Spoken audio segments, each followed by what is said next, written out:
How much in Tagalog? Magkano versus gaano karami?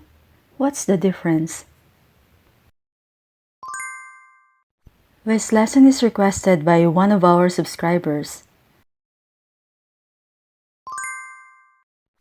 The question word magkano is used to ask about the price or cost of something.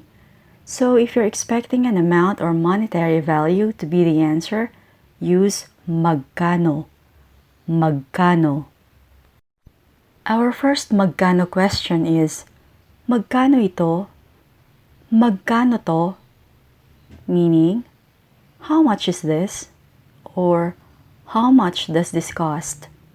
And the answer could be 1 peso, $2, 5 reals, 10 euros, etc.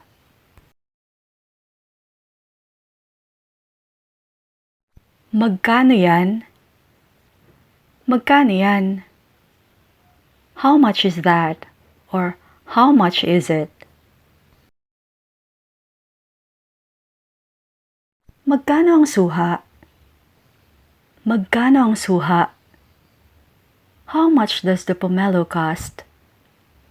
How much does the pomelo cost?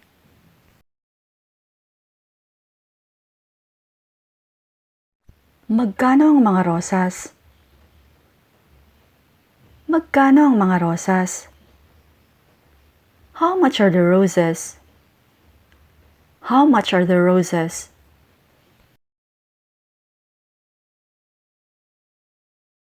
Magkano ang upa? Magkano ang upa? How much is the rent? How much is the rent? Magkano ang bili mo sa sinturon mo? Magkano ang bili mo sa sinturon mo? How much did you pay for your belt? How much did you pay for your belt?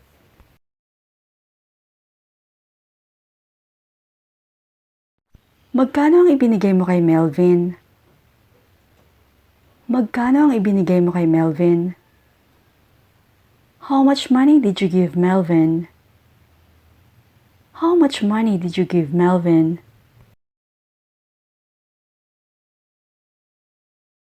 Magkano ang ibinayad mo kay Edelberto? Magkano ang ibinayad mo kay Edelberto? How much did you pay Edelberto?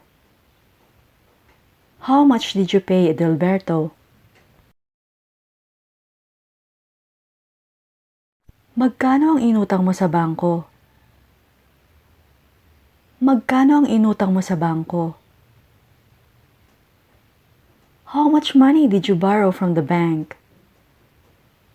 How much money did you borrow from the bank? Magkano ang kailangan mo? Magkano ang kailangan mo? How much money do you need? How much money do you need? Magkano ang pamasahe papunta sa souk? Magkano ang pamasahe papunta sa souk? How much is the fare to souk? Or, how much does it cost to get to souk? Magkano ang tawad mo? Magkano ang tawad mo? How much discount are you asking for? Or, what price do you want it for? Magkano ang kinita mo noong isang buwan? Magkano ang kinita mo noong isang buwan? How much did you earn last month? How much did you earn last month?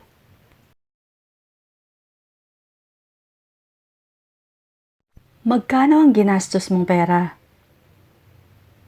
Magkano ang ginastos mong pera?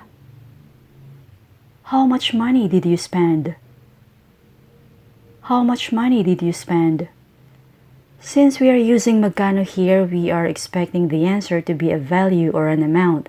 So it could be 1,000 pesos or 1,000 pounds.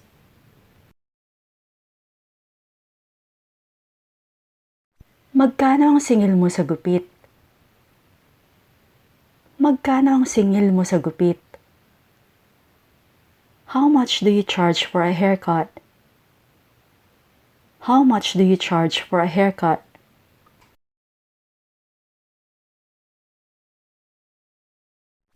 Hindi ko alam kung magkano pa ang pera sa pitaka ko. Hindi ko alam kung magkano pa ang pera sa pitaka ko. I don't know how much money I still have in my wallet. I don't know how much money I still have in my wallet.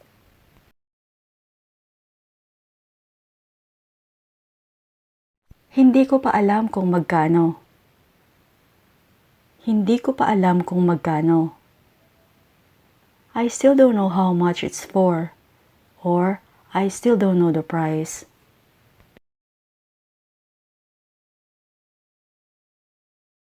Magkano ang sapatos na to? Magkano ang sapatos na to? How much are these shoes? How much are these shoes? Magkano yung damit na nakadisplay sa estante? Magkano yung damit na nakadisplay sa estante? How much is the dress on display in the window? How much is the dress on display in the window?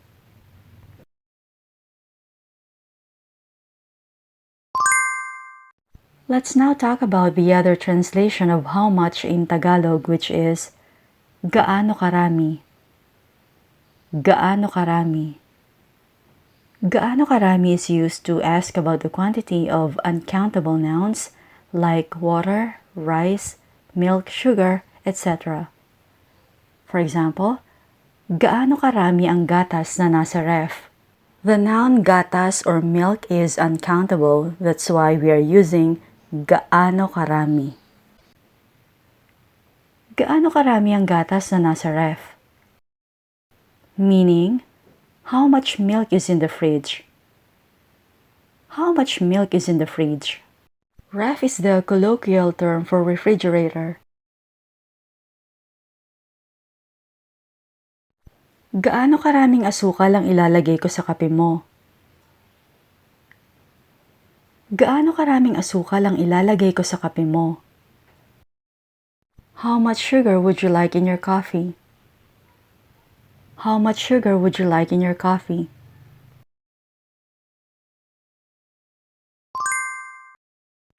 Our next sentence is an exception. Gaano ka-traffic papasok sa trabaho? Instead of saying gaano karaming traffic, we shortened it to gaano ka-traffic. Gaano ka-traffic papasok sa trabaho? How much traffic was there on the way to work? How much traffic was there on the way to work?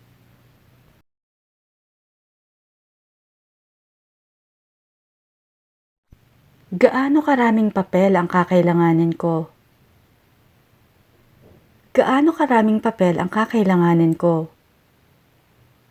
How much paper will I need? How much paper will I need? Since the word karami ends with a vowel, we added ng in order to connect or link it to the next word.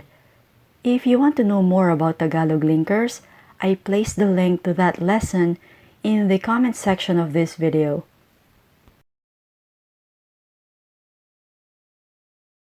Our next sentence is, gaano karaming alak ang ininom mo?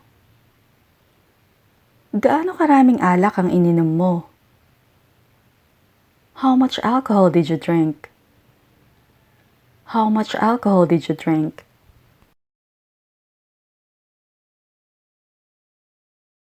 Gaano karaming baka ang dapat kong bilhin? Gaano karaming baka ang dapat kong bilhin? How much beef should I buy? How much beef should I buy?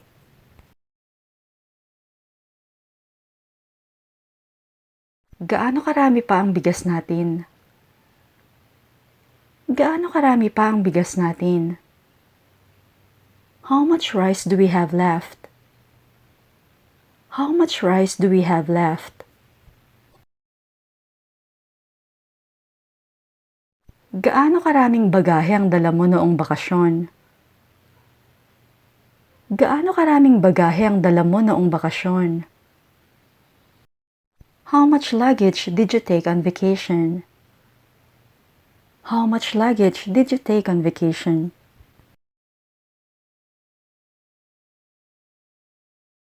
Gaano karami ang takdang aralin mo? Gaano karami ang takdang aralin mo? How much homework do you have? How much homework do you have? Kailangan ko ng keso. Kailangan ko ng keso. I need some cheese. I need some cheese. Gaano karami? Gaano karami? How much do you need? Earlier, we used magkano ang perang ginastos mo as an example, and the answer that we got was an exact amount of money.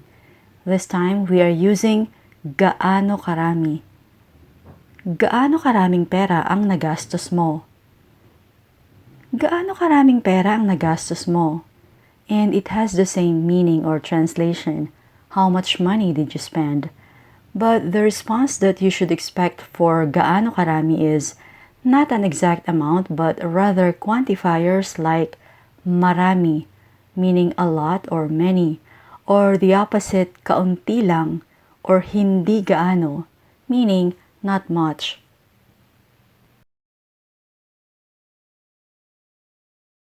I hope that the difference between magkano and gaano karami is now clear to you.